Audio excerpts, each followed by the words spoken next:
Quadrantes em astronomia são instrumentos que permitem fazer medidas angulares entre dois pontos no céu. A precisão dos instrumentos de medida angular nos tempos atuais é muitas vezes superior aos valores de graus, minutos ou segundos de arco. Mas esses instrumentos evoluíram a partir de aparelhos simples, com medidas feitas desde os mesopotâmicos, egípcios e depois gregos. Isso sem falar nos chineses, indianos e outros tantos nas Américas.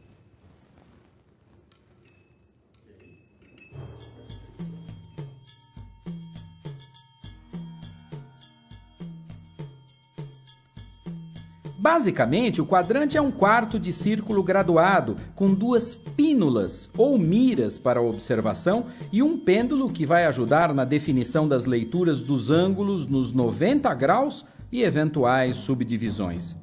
O prumo serve para indicar a medida feita da altura de um astro em relação ao horizonte, ou ainda em relação ao ponto mais alto do céu, acima da cabeça do observador, conhecido como zênite. Os quadrantes foram usados de maneira ampla nas grandes navegações oceânicas europeias do século XVI. Para determinar uma posição na superfície da Terra, precisamos de duas coordenadas, a latitude e a longitude.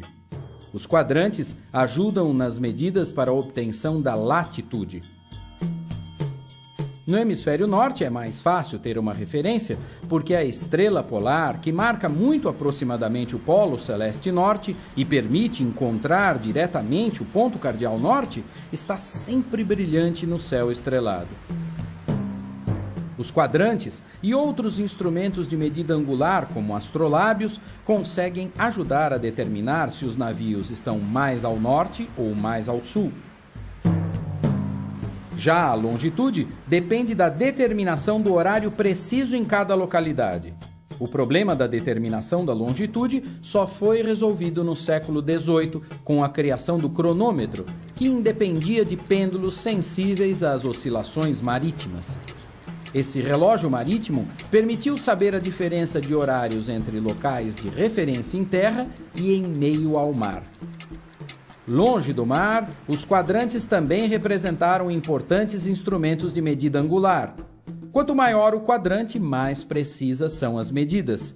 Assim, os quadrantes murais, que ocupavam grandes espaços, se notabilizaram a partir do astrônomo Ulugh Beg, que no século XV construiu um instrumento desse tipo com um raio de aproximadamente 36 metros. O mais conhecido instrumento dessa categoria talvez seja aquele que o astrônomo Tycho Brahe utilizou para fazer suas precisas medidas no século XVI.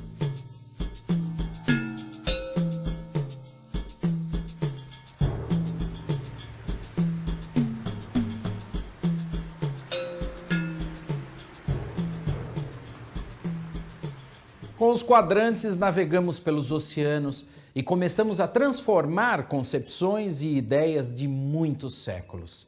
Medir o céu e utilizá-lo como referência no mar foi o primeiro passo para as viagens mais ambiciosas que nos levariam para fora do nosso próprio planeta. Até o próximo programa.